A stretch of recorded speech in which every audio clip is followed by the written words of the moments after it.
Adolf Hitler put Field Marshal Rommel in charge of the French Atlantic Wall and the defense of Europe from an Allies cross-channel invasion in 1944.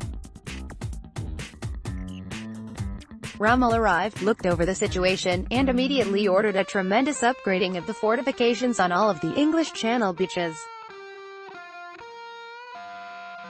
As late as it was, Rommel's program of emplacing beach obstacles between high and low tide so alarmed Allied planners that they changed the timing of the landings from high to low tide, which considerably increased the vulnerability of those making the initial landing, especially on Omaha Beach. In dealing with the airborne threat, Rommel ordered telephone poles and concrete posts, nicknamed Rommel Asparagus, emplaced throughout the fields and meadows of the areas immediately behind the most obvious landing areas. Not surprisingly, all this activity caught the attention of senior Allied commanders, further complicating the already difficult task of planning for and then making a successful amphibious landing on the coast of France. Rommel's defensive measures were frustrated by a dispute over armor doctrine. Von Gyr, commander of Panzer Group West, and Rommel disagreed over the deployment and use of the vital panzer divisions. Rommel recognized that the Allies would possess air superiority and would be able to harass his movements from the air.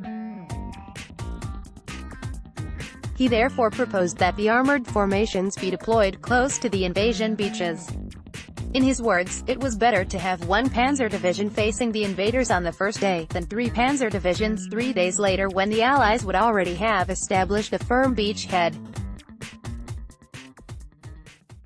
Von Gyr argued for the standard doctrine that the panzer formations should be concentrated in a central position around Paris and Rouen, and deployed en masse against the main Allied beachhead when this had been identified.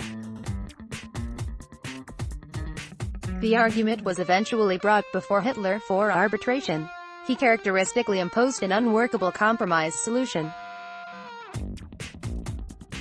Only 3 panzer divisions were given to Rommel, too few to cover all the threatened sectors.